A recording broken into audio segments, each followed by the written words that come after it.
Hello and welcome. I am the Restless Kaiser. And I am Johnny B. I'm Brush and Quill. And I'm Ken, the Eccentric Man. But together we are... Modeling for Advantage. Fact.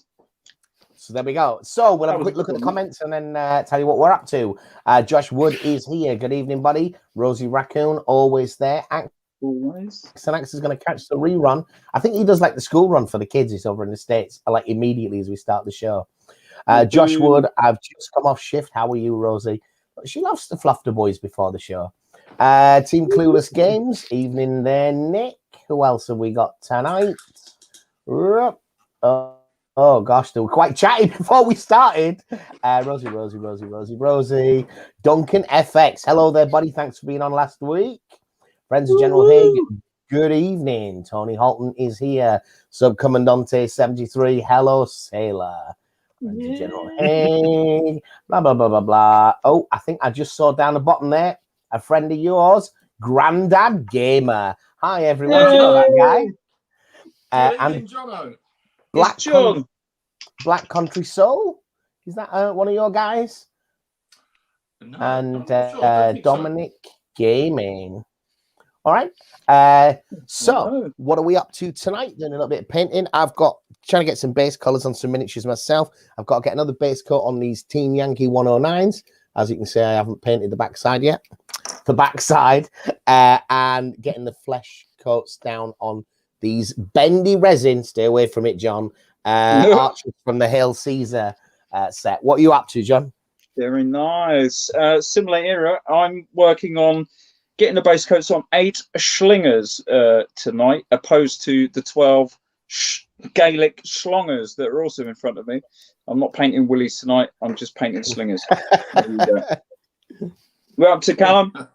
Well, I'm cleaning up some Victrix Napoleonics to make the old Voltigeurs. British, yes. No, French. Boo! He's painting mine, John. We've discussed this. And what about you, Mr. Eccentric Man? What's Ken up to? Well, I am in 15 mil world. And I'm painting up some TT Combat Ruins. Nice. 10 of these to paint up for our little game of World War II. Nice. Very nice. However, I have been painting up. I'll just block the screen for a minute. Whoa! Based. Nice big 28 mil church. Is that for sharp practice or something? Bolt action. Yeah. All right. Practice. Yeah. Anything Italy. that's in the Mediterranean. I do like the Mediterranean. Never been there, but I do like gaming it. It is overseas. I mean, apparently it gets entirely cut off in the high storm. If you I must tell you, dogs. it's because I'm here. Dogs don't like Terminators. Now, I finished scanning you, Ken, and by your skin temperature, your heartbeat, and your pupil dilation, I estimate there's at least a 98% chance that you are vegan. However, that is irrelevant. So what I need you to do is tell me who you are and what you do on YouTube. Righto. Well, for those who don't know me, I'm the Eccentric Man from the YouTube channel, and I do a lot of battle reports. They're in bolt action, chain of command, many games. One I don't play is Saga. I've played it a couple of times, but it's too clever for me. So we do different games. Congo, the Musket and Tomahawk games. They're really good ones, nice ones. So I tend to play any games that comes up. John, the Grandad Gamer, you can find him on YouTube as well. He has a bad influence on me, and he gets me to buy lots of games. And we do buy lots of games and we play them as best we can. The lockdown has been a bit serious. We've painted up so many armies for different games and not played them. So I think we've got games stacked up for the rest of the year and probably into the new year, really. But yeah, if you have a look at the channel, it's battle reports, product reviews, builds, some painting if I get a chance to do it. But that's me. Very Eccentric nice. Man, very nice. All right, we'll go back to the chat and catch up with people. So we just had Grandad Gamer, Dominic Gaming, Black Country Soul, and Kev from the Hobby Corner are here. Hello there, folks. Alid Roberts, good evening. Still working on the wonderful Ajax vehicles. So I have to watch on. What are the Ajax vehicles? Or Ajax, if you're German. I don't know what they are. Oh, Tony Holton painting some Daleks for a Doctor Who project. Love me a Doctor Who. John Pertwee is the best. Cool. John Pertwee, undeniably the best Doctor. Slunge is the German for What were the sling. scariest? What were Doctor Who's scariest adversaries? Scariest adversaries of the Doctor. I say the gas mask people from the Are You My Mummy? They freaked me out. Oh, yeah. See, for me, it was the Yeti. The Yeti, like in black and white? Oh, yes. With, that was the last of the second Doctor, whose name is briefly escaping me. That's really embarrassing. That's What's it called? I was very little. Is that the one who Thingamabob married? The daughter of? Gonna need more information there, Callum. Thingamabob. That was a proper Johnny B description. Well done. Scotsman played the Doctor. David Tennant, yeah, that's right. David Tennant. He married one of the Doctor's daughters, didn't he? Well, David may well have done. It might be a thing. Yeah, no, he did. He did. Know. David Tennant married Peter Davison's daughter. The Yetis with that silver sphere that went into their chest and controlled them. Yeah. That's not the Great Intelligence, isn't it? Yeah. Right. Dominic Gaming says we're getting lost on the Doctor Who stuff. Been putting some Grenadiers, but I've had enough for this evening. Duncan FX regretting not asking Johnny B to sign the Twins version of Yakety Yak last week. Take out the papers in the trash, or you won't get no spending cash. If you got nothing kitchen for, you ain't gonna rock and roll no more. Yakety yak, don't talk back. Nah, nah, nah, nah, nah. There you go. Well, that was a bit unexpected. He only does that in a film, does he?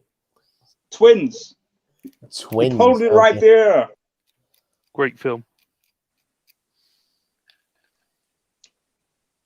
What other comments have we got there? We got another one of the few Congo plays. Okay, so I'm going to be brutally honest about Congo.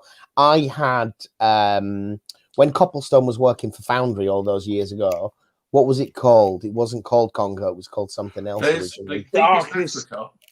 Yeah. I had a lot of those miniatures and I sold them recently. I work in a school in South London and I just could never imagine playing with a load of ivory humping black slaves. And so it was just like, this is so far away from something that's socially acceptable in the world that I work in. And I realize it's history and I'm not judging others for it.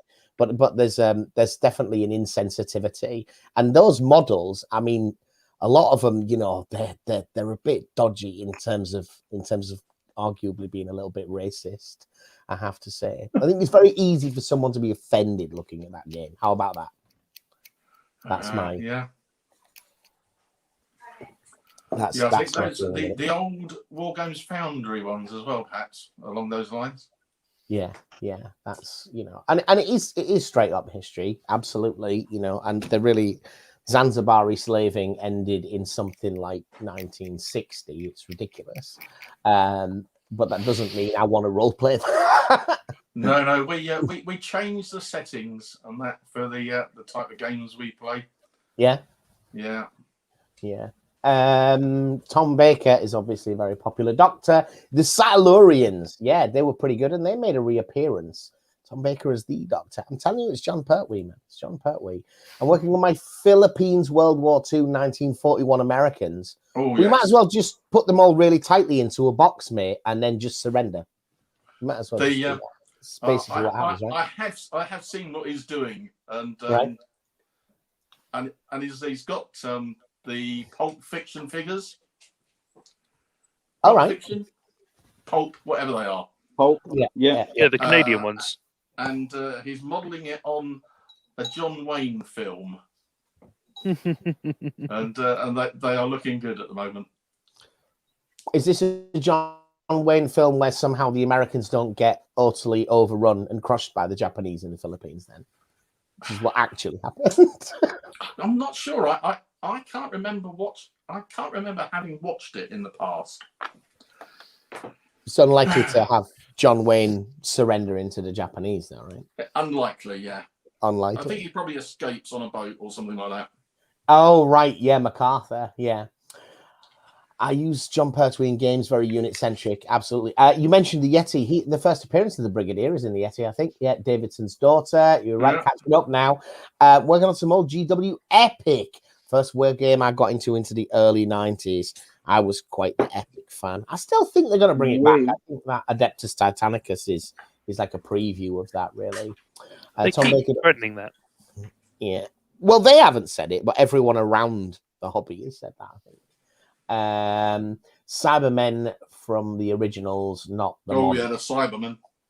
You see, I've been watching a thing about that. The old Cybermen with the balaclavas, I think they're scary because they remind me of like World War II, like downed fighter pilots with like the burn bandages and stuff. Yeah. It's that visceral scare, opposed to a jump scare.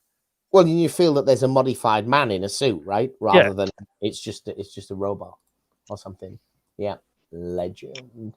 Isn't that an overclocking sewing machine? I saw you. Yes, it certainly is. Oh, I saw behind Ken. Good spot. Wow. Overlocking sewing machine. I thought it said overclocking. It was a piece. I thought it was going to be a PC thing. Overlocking. I think it's got computer programs in it, but it is an overlocking sewing machine. My wife does quite a bit of sewing. Right. What does that even mean? I mean, surely it overlocks, but I don't think I'm any wiser. Your seams, it makes them much stronger. Stop them from fraying. Right. Very good. Cuts your fabric as well, apparently. It's doing it. The film is Bataan. There's a new live stream right there. Rosie and Ken's wife. Back to Bataan, John Wayne. So is this a movie that's worth my time watching then? Back to Bataan. I don't think anyone can answer that other than you. And that will be no, most probably.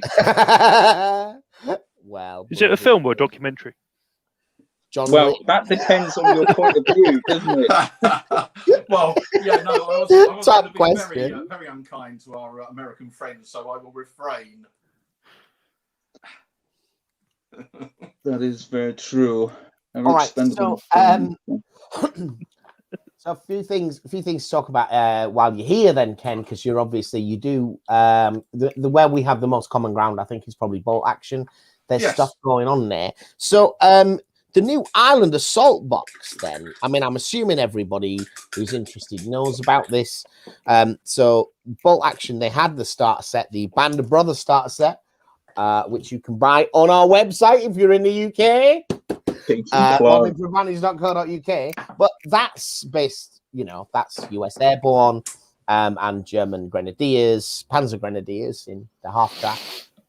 In Normandy, they're doing a new set in 1943 Guadalcanal type scenario in the Pacific. So it's Japanese and US Marines, very different models. We're going to look at it. Ken, have you any thoughts or feelings on that? Because surprisingly enough, my second army that I bought Bolt Action wise, third proper army, was a US Marines.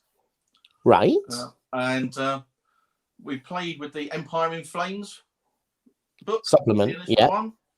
And then we got the Marianus and Pelliot book, campaign book. Which came out during lockdown, didn't it? Came during, yeah, and I managed to get in a couple of games with that, using the first campaign settings. Right. And we did the first 3 scenarios, hitting the beach, forming a beachhead, and then counterattacked by the Japanese. So we were starting to get into that, and then the second lockdown went bang and knocked it on the head. Yeah, it's looks an interesting little box set with for bolt action in the Pacific. And the scenarios, were they interesting then? The ones that you played, did they bring a lot? Did they bring some new ones? Because if there's an issue with bolt action that I have, is there's a real problem that every game is the same. I mean, it's not literally, but it's very, especially if you play just straight out of the book points. Yeah, there's a way to build an army reasonably well, and you're in danger of just playing the same game week after week with different coloured models. yeah. The missions that in is very true.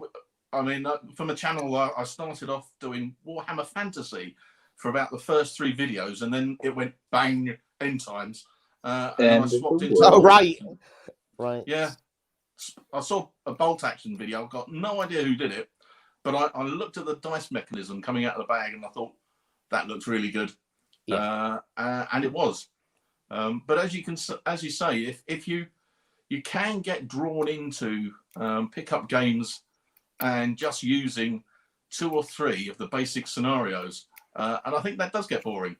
So what we've been trying to do is pick out games from this campaign books and to see how they play.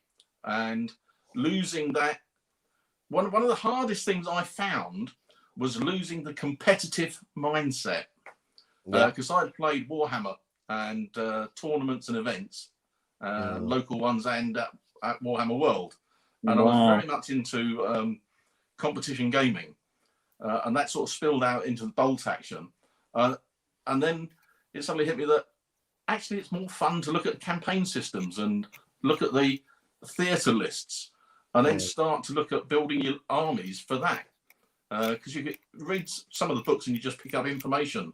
One of the current projects that I've got in my cupboard of projects is looking at a Sicily army, Canadian.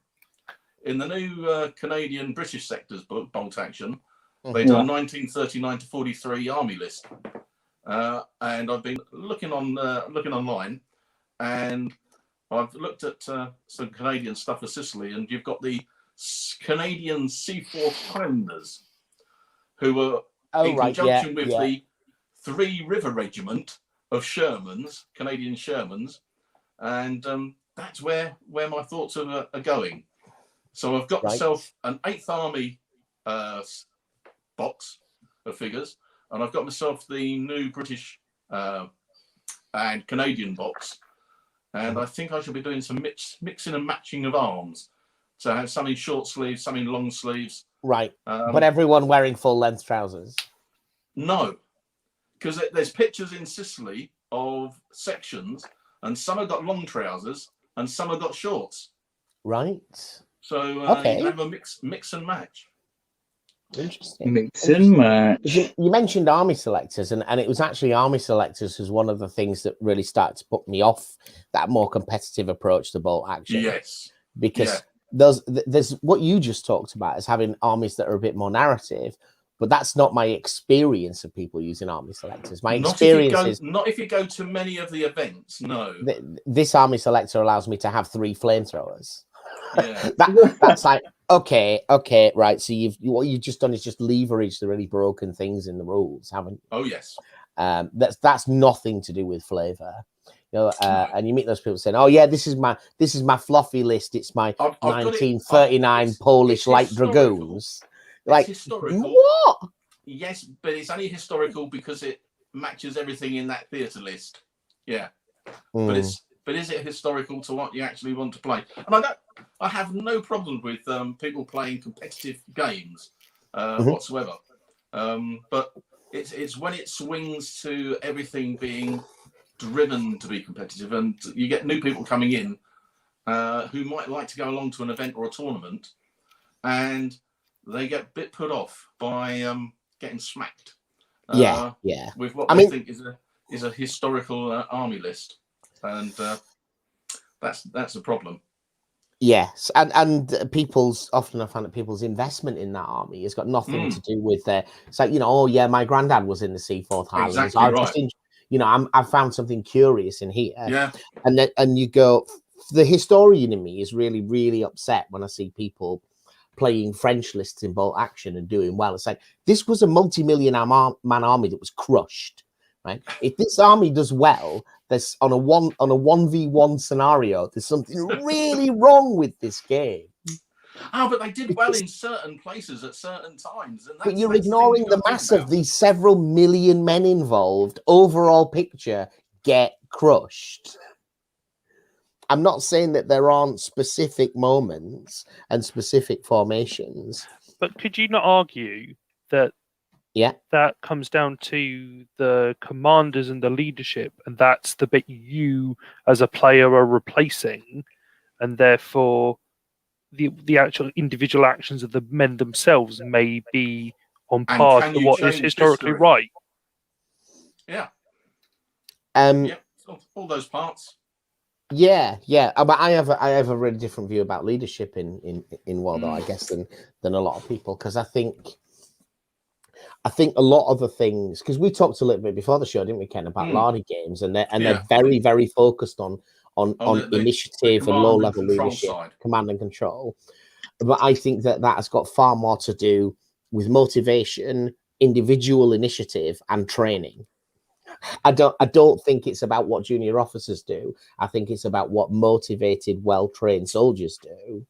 And I think often in games we push all of that onto the officer, but actually nobody tells the guy which guy to shoot at. Nobody tells the guy exactly where to take cover or when to take cover.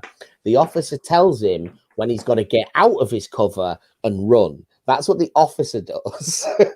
He doesn't need telling to do this. And a good soldier does most of that stuff autonomously. Commanders put them in the position. That's your section sergeant's job. Well, even then, you wouldn't need to tell me to take cover when I'm being shot at, and I have no military training. That's not an order. That's anyone who feels that, stand there, take cover. I said, yes, sir, I can hear the artillery rounds coming. I'm already doing this. Do you know what I mean? It's like this is not what it goes. And I think some of it comes from the kind of TV and movies that we see, where there's an awful lot of to give a sense of control over the situation or to narrate what's going on. We're used to officers giving commands for things that should be fairly automatic, and then somebody else even relaying that order. Yeah, you watch Star Trek, the captain says this, then the first officer also says it. And it's like, do you really think I have a trained weapons officer at a console that needs to be told when to fire? I'm sure he fires the first time, maybe. I think. I was going to say, in a lot of sci-fi like that is based on naval stuff. The naval stuff, they are told, bear this target, fire on that target, and then they relay the order back to them to say it's understood. You think the captain of a ship, a 1,500-man warship, the captain tells the turret crews when to fire? That is not what happens. I mean, that's not what happens at all. Yeah, but what I'm saying is in that particular scenario, the weapons officer is not in a separate turret. It's a weapons officer firing all the weapons on the same bridge as the captain. So that makes sense that the captain would do that. But obviously, yes, on a ship with multiple turrets, there would be weapons officers that do that. I think they fire in a ship, in a Star Trek situation, I think they fire the weapons as soon as they're ready to fire again. Don't you think? After the first one, yeah. Only if their dice comes out of the bag first. But anyway, if their dice comes out of the bag first. It's a bit of a personal bugbear. I should catch up with the comment, shouldn't I? So Black Country Soul, I think they will, once they've exhausted everything they can bring out for AT. Adeptus Titanicus is talking about, right? Okay. 40k, Adeptus Titanicus. Yeah, I think they're just paving the way. I think they have I think they do genuinely have a 10-year plan, and they release things in bits. And I also think COVID's really messed with their release schedule. Green Games Parade. Workshop are going to release stuff at the point where it gets them more money. Yeah, but I think all companies are businesses, aren't they? I mean, they're allowed to make money. I don't know. It's 20 years out. It seems like GD were pretty much going through their entire back catalogue and releasing things. That certainly does seem true. They're re-releasing Beaky Marines, aren't they, John? you'll be delighted.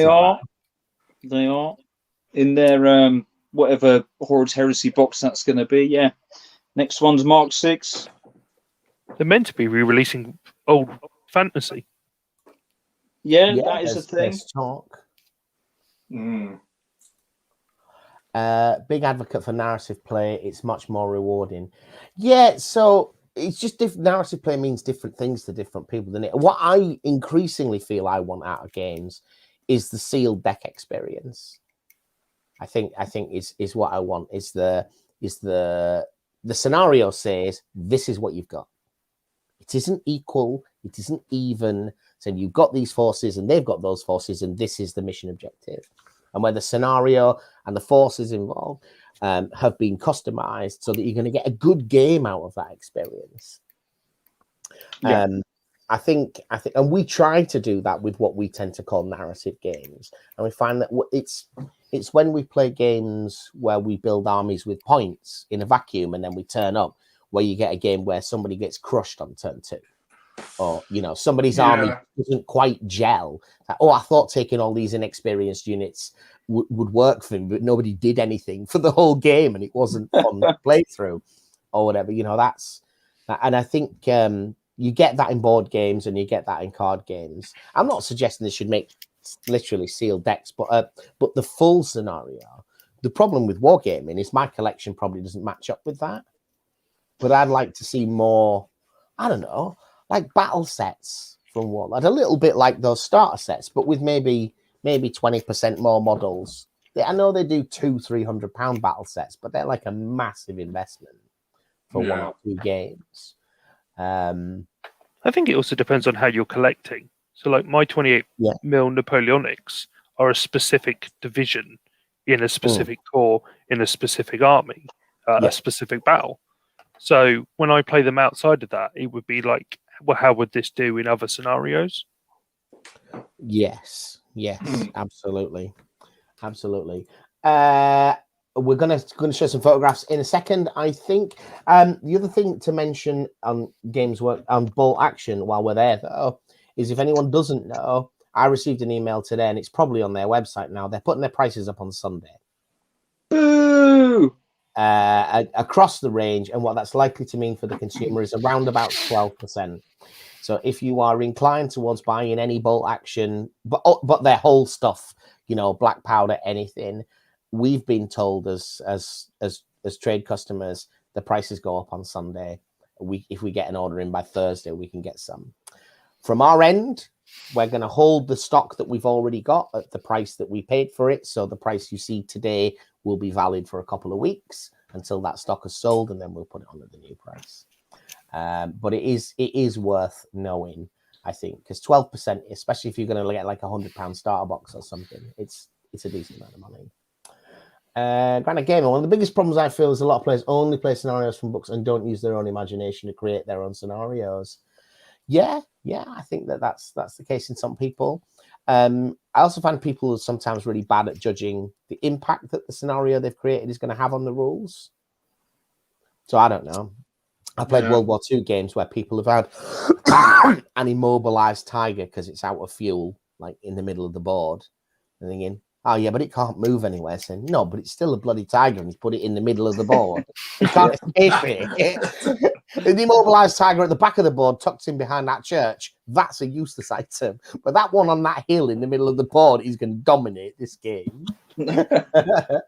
Todd from Wardrobe plays World War II. Says he really digs your games. Oh, thank you very much. Got a fan. He's playing to win and playing because you have an interest in the history and the lore. Absolutely. A good game is not only an enjoyable game experience, it's just, there's a story that's been created between 2 players, which doesn't happen if one guy crushes the other time after time. Yeah, true. No, we've played Rebels and Patriots, the Osprey game. Yeah, a few times. It's quite a nice, quickish game, but it's got a system in it where you roll for the attributes of the officers, and you could be good or you could be bad. But over a campaign or over a series of games, they can change and they can grow with the character. and it's a nice little system within it for tinkering with units to make them suit the time period that you're playing. So if you want to bring them down to militia, that's good. If you want to put them up to sharpshooters, you can just a little minor tinkering with the units allows you to do it, and it's a good little game. We played one on Sunday, an American War of Independence game, just to celebrate 4th of July, as you do. Right. Did the British win? The Americans won. Oh, so, boo! Yeah. That's with even me playing them. They still managed to win. So what can you say? But that was Rebels and Patriots, and that will come up on the channel probably in the next week or two. At the risk of offending like half of my viewing audience, I did when asked, "Have you ever been to America?" I said, "I don't only really be going there as part of the task force to put down the rebellion, but that's not right now." So interestingly though, Grandad Gamer, because he runs a Stevenage shop, right? Lost Art Games. Not heard anything about the price. I got an email from our not marketing guy, the guy who you speak to and you put your orders with, Craig, is mine at Warlord, and he said this is happening, and so if you get an order in now, you'll get it in this week's prices. Is why I know that. If you don't know Lost Art Games in Stevenage, they're really nice folk there. Unlike a lot of hobby shops these days tend to have a lot of Games Workshop, some Magic cards, and maybe some Warlord stuff. Lost Art Games is quite good. We've been there a few times in that they have little bits from all kinds of different things. And certainly the first time you go there, you're going to find something that you want that you don't think it is necessarily that widely available. A little bit of hedge or some clump, some hedges or some cabbages, miniatures. So, some cabbages for your battle board or whatever. They got a really odd mix, frankly, of all kinds of different stuff, which is exactly what you want as a hobbyist going into a shop for the first time. It's like, oh, look at this. Oh, look at that. Obviously they got all the paints and all the You've stuff. got John to thank for that. But they got, and they do seem to, I don't know whether that's just my experience of going in, do seem to try and follow the trend of what's popular in the broader wargaming. So they had quite a lot of Oathmark on display last year. They got muskets and tomahawks was in there. You're not going to find muskets and tomahawks miniatures on the shelf of any wargaming shop I've ever been to, but they had some there. Or is it just what John plays? I don't know. Is that what it is? What John plays, I think, is what Ken was saying there. I said about him being a bad influence on me. Right, yeah. That's why. That's what it is. We again, John and myself, we've been playing games together, wargaming since 40 odd years, I would hazard a guess now. Right. And we're pretty in tune with things that we do, and we look at what's coming in, what's going on in on the YouTube channels, what's coming out from different manufacturers. I sort of scan Twitter and everything like that. That's my O group paratroopers that we to play. I was just, while you were talking, I didn't mean it to interrupt you. I thought when you finished, we'd then talk about the pictures. So we try to keep a good eye on what's coming on. I've sort of followed people on Twitter, and then we look at, do we think people are going to play it? Do we think we would like it? Do we think people are going to buy? And John's particularly quite good at that. So we tend to get different things in. So O Group, I guess for people that may or may not know, it's a Lardy game, but it's not by the Lardys.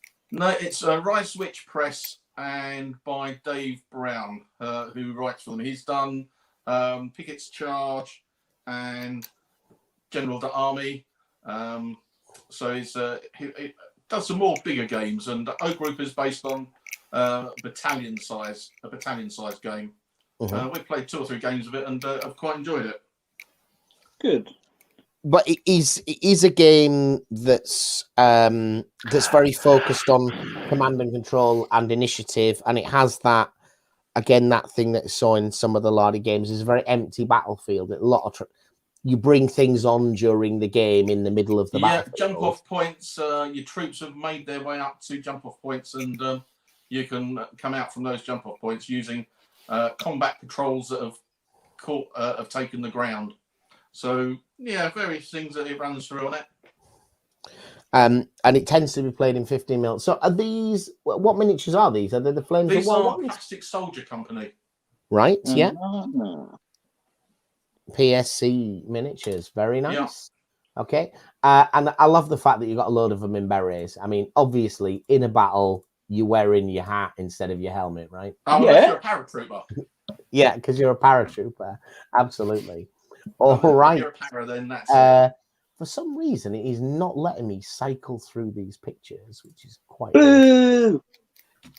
Oh, hang on. There we go. If I make that big, let's go back to the other end of these. Sorry. No. Gosh. Don't be sorry. Look, really, really low tech today. you might not. Yeah. What's coming up? What we got there? That's my 1940s Fallschirmjäger army. My projects for the early part of the year was a Union 28mm for sharp practice and rebels and patriots, and then Fallschirmjägers for my Op Sea Lion project, which I've been working on for about 3 years, and I've now got my paratroop sorted out for the bolt action and chain of command. So Nice. they've had an outing. I'm worried In these the are going to latest get video. too corrupted to see if I zoom them in too much more. But what? So you've got what we got there? 3, 4, for what 10-ish man squads. This is a bolt action army, and you've got 3 sections of 3 squads of Fallschirmjägers, and they've just got NCO with a submachine gun, LMG, and the rest are rifles. The unit at the back are your what you would call it's just a smaller unit. Sorry. I've got a Fallschirmjäger engineer unit to the right, pioneer unit, and a 75mm gun, medium mortar, and an anti-tank rifle, and a sniper. And I'm waiting for my black tree design. Many people who hear those words recoil in horror. Really? Yeah. I ordered it 28th of May, and I got a notification this Friday that it's going to be dispatched. So that's not bad. That's pretty quick. Yeah. However, the last I put in for some snipers and some engineers. They came within 4 days, and I fainted. Wow. But yeah, so it's the motorcycle at the back there is a DAC for North Africa, but it will be a Fallschirmjäger motorcycle combination because that's what I ordered. Yeah, and that's a really nice model because I've got one. I've got a black tree one. Nice my Fallschirmjäger are all black tree. Yeah. All right. Let's go back to checking in with some of the comments when I put the next picture up. What we got? So if I do that, will it let me show you the next one? It won't let me travel through them while I zoom. Yeah, that's my painting station. Your painting station. Wow. Yeah. What you can't see above it is the number of rule books and reading books. Reading books are the best kind of books. I know John prefers the ones with pictures in mostly. Oh no, I've just got a pictures book of German World War II tanks. Oh, okay. That's something you want pictures of. Yeah, and that is a cracking book. According to Jason, folks from Stevenage are not good gamers. Is that? I don't know why should come up with that. Yeah, I can't remember. I think I might have beaten him in a tournament. Oh, is that right? So he's got a bit fizzy about it. Please confirm, Jason. That was good. I just realised Johnny B is here too. What? Oh, sorry. It's because I'm chilling out in the background, being all quiet and stuff. Yeah, absolutely. My local games comic store is like a jumble sale. Stock thrown on the shelves. Can't find anything. Staff too busy playing Magic to bother with the store. Yeah, I mean, I think there's something about being a hobby store owner though. Is people want to do it for perhaps because they enjoy the games, right? Now this looks nice. What have we got here? Ooh, that's the that was the first project for the year. That was the 28mm Crusader miniatures from North Star. and my Union Army. Very And that's nice. a British Intervention Force, the Canadian one, from 1862. I thought I needed some armies to go with it. I like to have both sides just in case, because I can normally find an opponent then, because I can offer them an army to play. Yes. Nice. Best So way to do it, man. what system are you playing with these then? What's your plan? That system will be Rebels and Patriots or Sharp Practice. I've got sufficient to do both. Right. And Rebels and Patriots is the Blue Book Osprey one? That's the one, yeah. And these miniatures are all metal then? They're Crusader, you say? These are all metal. Nice. Yep. And I recognise the Charlie Foxtrot artillery base back there because I've got one of them. Yeah. For some Napoleonics. Oh, yeah. Yeah. Yeah. Quite enjoying the Charlie Foxtrot stuff. All right. Now, we're gonna have to have a crack at that, aren't we? Projects to do. What you got hidden in there? You can see there I've got some gunfighters. Oh, yeah. And then box at the bottom is the French Peninsula, because I've got British Napoleonic army painted up. Mm-hmm. So at some stage I will start doing the French army as well. Next up from that is Blitzkrieg German 15mm, and that will be for O Group.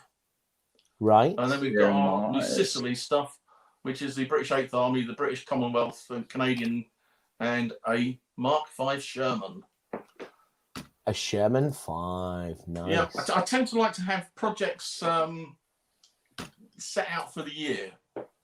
Oh, and that's me draw of odds and ends. So odds and ends. Oathmark skeletons. What else have I got in there? I've just got from John some artisan miniatures from North Star. Yeah, the French Foreign Legion. So at some stage do a French Vichy army for Syria. Oh, right. I also want to do one for Madagascar. Now, if you're going to do French Vichy, you're going to get some Poles in there, because that's where they found Wojtek, you know. Yeah. Yeah, when they were out fighting the French, right? Yeah, so and I've also got some Galloping Major in there as well. Oh, sorry, for the French Indian Wars. Yeah, yeah. So I have long-term projects and different projects for this year, and then probably early next year, maybe a Confederate army in 28mm. But this is me what you doing now? Work that I'm doing now. The Charlie Foxtrot Pantile Church, and then the tabletop combat. TT combat. That church is Charlie Foxtrot. Yeah, Charlie Foxtrot. Have you textured it yourself then? Yep. Let me see if I can make that a little bit bigger for them. I have a video on my YouTube channel, so if you go on to playlists, it takes you through how I've done the others. That's really, because that's Charlie Foxtrot. That's an MDF kit, right? Yeah. So you textured that up yourself? Yeah.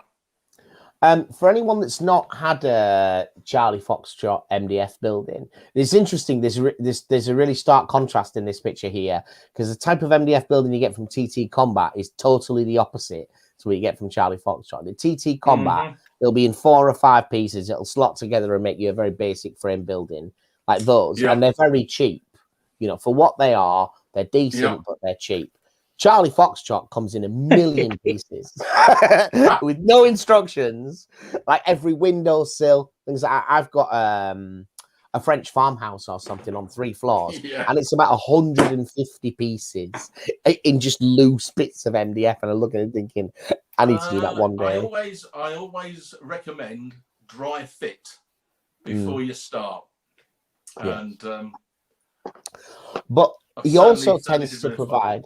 So like that roof, his stuff just isn't just MDF. So it sometimes provides bits of tubing to put chimneys in and things like that. So did he provide that roof, and how was it That textured? roof is solid resin.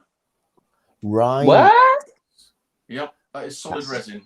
It weighs a ton. And that came with the kit? Yep.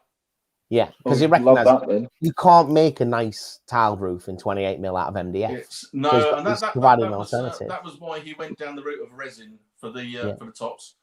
I've got quite a few of the Pantile range. I've got 2 more bits that I've got to order. The tall tower, because more or less every Italian picture that you see has just this large tower sticking up, bell tower. So we've got to get one of those and another house. But I do like them. They're really stylish. The Pantal, it's got a really distinctive look, hasn't it? Yeah. You're instantly in the Mediterranean when you see 3 or 4 of those buildings. That's it. That's like, okay, this is where we are. I get it. It's so I use it for we'll use it for the British and French in Sicily. Peninsula. The Peninsula. We'll use it for our Fallschirmjäger versus Paras games in Sicily. And no doubt we'll use it for our Sicily bits and the Italian campaigns and things like that. Nice. And of course, if we go down the route of America, Mexico. Does Mexico looks a bit like that? Yeah. Right then. Next picture is John's. Look at that. Boom. Oh. Look tell at him those the things, trousers. John. It's Bill and Ben, man. Nice work on those trousers, John. What's that? Nice. Thank you. Nice work on those trousers. I had a bit of fun doing that. It's completely made up. Yeah. What are these? These are 2 new heroes for SPQR. Those that are following our little go at SPQR will notice that we're not too happy with having grunts, so we want some more heroes to make it more killy. You'll find out about these 2 in an upcoming video. As we've filmed one where we sit down and we talk about taking SPQR into the little campaign sort of system they have in the book there. So we do a little bit of calculating at the end of the last game, and then we buy some new bits and bobs, of which these 2 will be a feature of. So you'll get to learn about these fellas and their wonderful, wonderful names in a video coming out soon. If you're already a member, you have early access to that video and may well know who they are already. But that's what that is. Good fun. In fact, I'm painting up some more. Well, you already know I'm painting up some slingers so I can do some more check pants. That's what I'm going to do. So that's that, and that's the one we had before. That's all I had, and that's them a little bit further. Oh, there you go. So that's a scale comparison of the green turd bush and the Gallic schlongers, which I've yet to finish. The slingers and schlongers. Yeah, they're the schlongers. Nice. I was gonna say, who's in that hedge? I don't know. I don't know which blade he's going to be poked with. These are these ones. Are these the Vitrix? Yeah, the Vitrix ones. These are the Vitrix ones rather than because Warlord do some as well, don't they? They do. Well, I've not seen their ones, and the slingers that I'm working on are converted Warlord Celt dudes. They're funny models, man. I'm not going to lie. They're funny. The weird sort of torsos that they lie on. You've worked with them, so you know what I'm going on about. Oh, the Warlord games. The Warlord games, the Celts and Gallics, yeah. If you've not had them, it's like a 20-year-old sprue, I think. So they've gone with a design concept where the chest or the abdomen and upper half of the one, it's like a ball and socket joint into the trousers. But it's why they also kind of lurchy forwards. They're all bent over, a bit like Games Workshop Orcs. They're all exactly like Games Workshop Orcs. Lurchy, and I think it's a feature of the design. It's an interesting design concept. It's also not. You feel like it'd be quite simple and modular, but because the trousers and some of them have got belts and some of them got chainmail coming down below the waist, they're not nearly that modular. Most of them will only go on 1 or 2 pairs of trousers and look at all. It's all right. But you have got to check it. A lot of dudes for your money. Yeah, you do. You do get a hell of a lot of dudes for your money with the Warlord. That's the thing. But the Vitrix, the scaling of them and the detailing is, and the poses, I think, as Grandad Gamer just said, then Vitrix Celts are better than Warlord. You did just say that, yeah. Well, it's a much newer kit, isn't it? It's had the benefit. That's the thing. of time, I think, more than anything else. All right. So that's all the pictures we've got for you this week, I think. Let's go back to see the dudes. So, and we've only got 10 minutes left. What have you got coming up then, Ken? I've seen some of the things you did during lockdown. I was interested because you did what I did, which is buy a load of I had Callistra American Civil War. Did you get Callistra or Pendraken?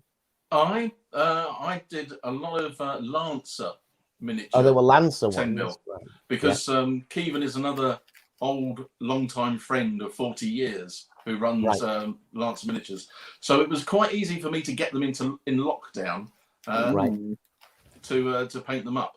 And I've done 10 regiments of each side and finished them. And then Warlord brought out their epic ACW, and I painted up two sprues and based them up. And I thought, damn, they look much better. Similar thing for you, Kaiser, wasn't it, with the Callistra stuff you just finished? Yeah, I've done exactly that with Callistra. I think I painted 6 regiments of each. One of those big battle boxes on the other side of this table, waiting for me to paint at some stage. Of the new stuff, of the new Warlord. Warlord Epic. And so does Grandad Gamer. Oh, blimey. And there's something like 24 regiments in that box. Can you see why we are so bad together? I bought that Warlord Epic box without properly thinking about what was in there. Because it is... There's only one sprue type in there in 2 different colors, one gray and one blue, and it's just a pile of sprue like this, doubled, of 10 mil miniatures, a black powder rule book, a really nice flag sheet which I've got lying around. A couple of flag sheets are really nice, and some nice looking MDF scenery. I haven't built it yet, but it looks all right. The rule of cool comes in because they look fantastic when they're painted and based. I'm just not doing it all again. This was something I was doing as like a side project for 2 years, and because they're all, they're all metal miniatures that have been multi-based into 8s on a 40 by 20 base. Every one individually filed down, cut, trimmed the base. I spent a long time on these, and now that was my first lockdown army project. Was the 10 mil ACW. Yeah, I think I saw yours and thought, maybe I should have based mine a little bit looser, because I think you based yours in 5s or 6s. Yeah, I did 5s. Yeah, and I think mine are in 8s. They look a bit more dense. And I think I saw yours and thought, in 10s, in 2 lines, because they're literally shoulder to shoulder, aren't they? They're sculpted in a line. It just looks like spectacular. Oh yes, yeah. Zouaves in those delicious trousers, sir. But you're talking about prices going up. They're really, people are already shuddering at the price of the expansions for Epic American Civil War, and plus 12% on top of it. Oh, everything's going up. We're getting very many of those. It's an expensive hobby we're in, right? But compared with the restaurant and bottle of wine, I'm not sure it is. That is true. That is very true. But you need to do a period that nobody really sells any miniatures in. Then you know that Warlord aren't going to bring out a surprise box set on you. Spanish-American War. There you go. Right. So there are the rumours of the plastic Italians for later this year, isn't there? I think that's not a rumour, and I can't think why. No, I think that is coming. I think that is a thing. A thing. The plastic Italians. As I've got an Italian bolt action army, and it's all metal, so. In metal. Yeah. Absolutely. So, Ken, remind these beautiful people at home where they can find you. If they want to see more of your. You can find me on see you YouTube in your videos very often. Eccentric Man. You can find me on Twitter as the Eccentric Man. I'm quite active on Twitter with that, putting pictures of what I'm working on and different little scroll through, or what they call as threads on what I'm doing, and explanation of how I've painted things or built things. You can also catch me at Lost Ark Games when I'm down there playing. If you live local to the store, come down and say hello. with the lockdown ending, we'll be having more games. We'll be running tournaments and events again, and we'll be putting on demonstration games. So something to look forward to, really. You mentioned before the show that tournaments were likely to be back on for Bolt Action. So for those of us that are in the south of England, do you have any detail on that? They will. I'm not quite sure when John has them planned in. He has said he will be looking He's at here in the chat to run some up. But we run a one event for beginners, sort of, and more established.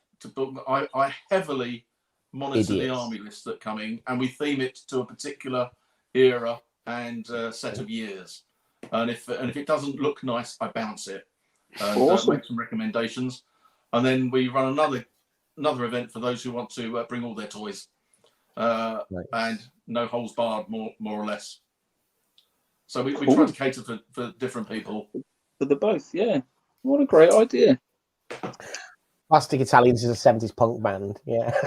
That could even be true. That's believable. Yeah, the events were very sought after. We sold out the last one before lockdown, 24 places, and we sold out within the week. Unfortunately, it was cancelled. So we've got to work out how we cover those who are still wanting to play, and if not, sorry, I've got a fly that's just landed on top of my iPad. And if not, we'll obviously John will be looking to refund them away. So we'll look to start off small again. I think maximum 10 people. I think John was saying, and then later when we can, we'll open it up again to the 24 and see how we go. We might maybe able to put some extra ones in because nobody's been out to play. Okay, Josh Woodfield's seen out in Dorset. They got Bolt Action Beginners Tournament on the 7th of August. That sounds good. John saying 2 main events and 2 for local players and club members. So that's not quite the same thing. I hope you're going to save us a ticket. We did talk before you came on the show. So I'm trying to get a bit more active in the tournament scene because I got bruised by it, like a lot of people. I went to some tournaments thinking, oh gosh, this is a really bad experience. Now I just think I'm just going to turn up expecting to lose and just trying to enjoy the experience. Really. I was quite a thorn in the side of Warlord in 2018, and managed with chatting to them so that they ran two events side by side. So they had the main competitive game, and we also had one for more casual gamers who wanted to go along and meet up with people and have fun. And despite the problems that they had for the venue, and they had to change at the very last moment, and then had problems with that, I thought it worked much better, split between the two, because people knew which ones they were going to go to, and what they were more likely to face. And it was better.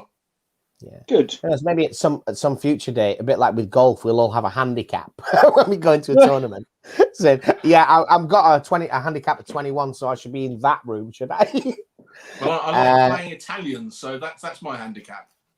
Yeah, no, in Bolt Action, they've probably got some cheeky rule that makes them really good in it. Can they have 2 flamethrowers? No. If you lose 3 more units than your opponent, your leadership drops by 2. Cool. How do you leverage that? Yeah. 3 units is a lot in Bolt Action, though. I suppose in the tournament games, people maximize the number of dice. Yeah. Absolutely. I've seen However, that. if you go 3 dice up, you get +2 on your leadership. Oh. So if you win harder. Yeah. All right. Joshua's tournament local chip charge £5 for a table, or tournament all day for a tenner. Interesting. We're going to talk about the hobby that we've got up to. Mine is a little bit boring here. I have got another coat on there. Look at that, John. Not painting the underneath properly. You love that, didn't you? You love it when I leave the underneath unpainted.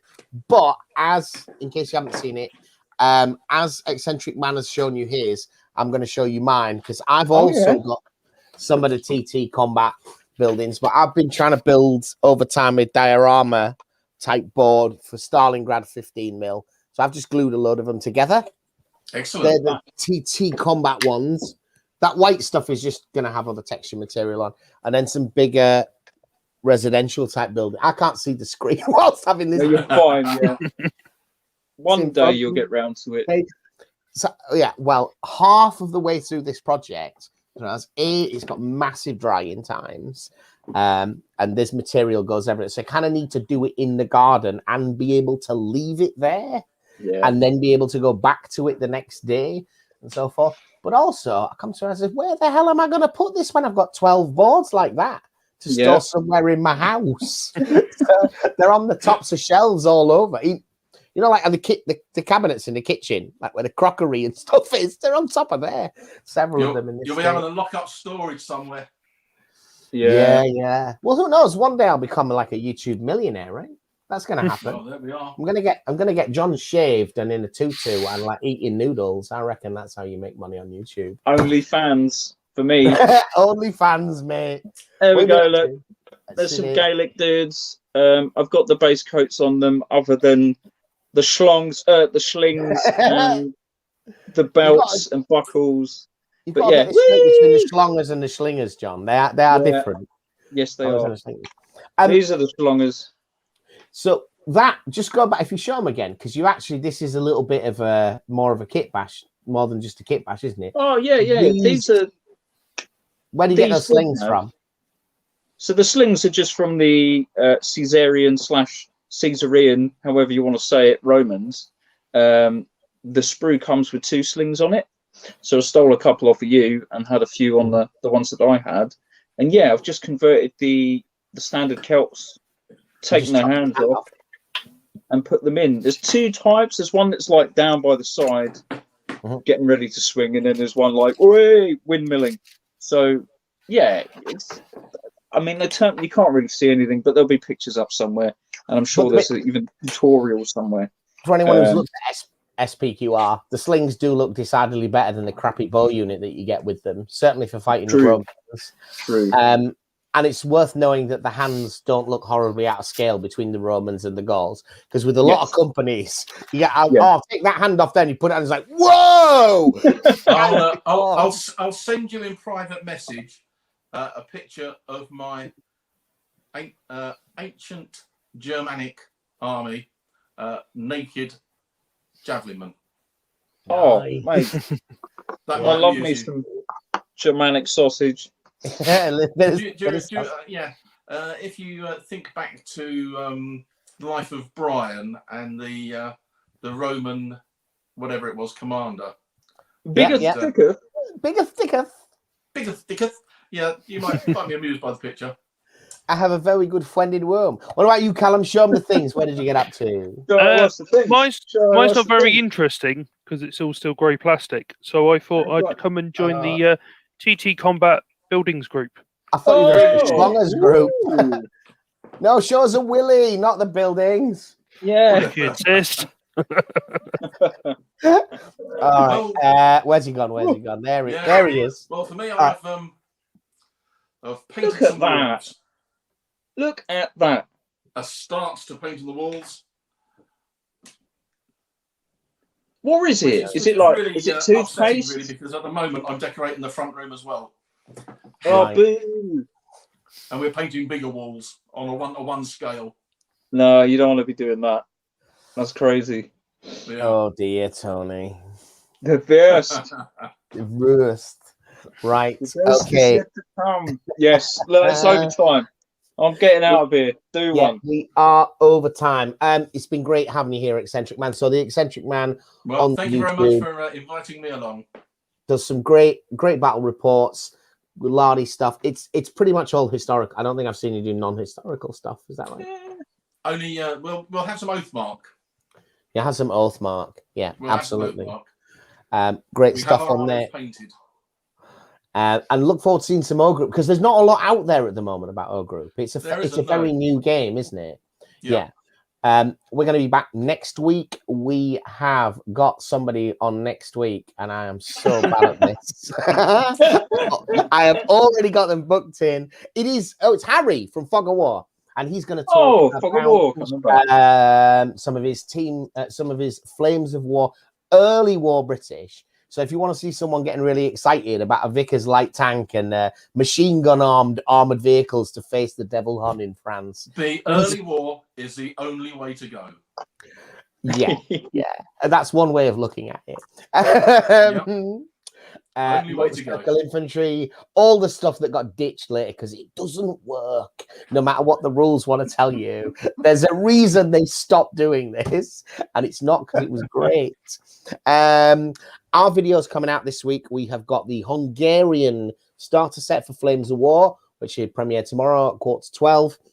Nice. John and I are unboxing that, and on Friday we've got a Team Yankee game, which we played. Like Flames of War, if you play Team Yankee without infantry, it is a half-hour game. And yeah, there's something in that because the killing infantry is quite slow in the system, and killing vehicles is really quick. It's been a half-hour game. You're going to see that on Friday. We have recorded a SPQR campaign game, but we also know that this Island Assault box is coming out very, very soon. I've had the information from, and John will probably confirm this. We pre-ordered sets. They've told us they're coming. You know, it's like they put the order on the system, which means it's a matter of days before it gets here. So we're going to cover that as soon as we can, and we're going to try and do another Learn to Play Bolt Action game using that starter set for anyone that wants to do that. So we've already got some painted Japanese. That's it from us, I think. Unless, Callum, you want to add anything? Ken, John, anything else? No, yeah, I've going back to the Island Assault. I've got the Marines done. That's further along than I thought they were. We're good to go. You might need to make some minefields. Yes, yeah. All right, guys. Thank you for watching. Take care. Bye-bye.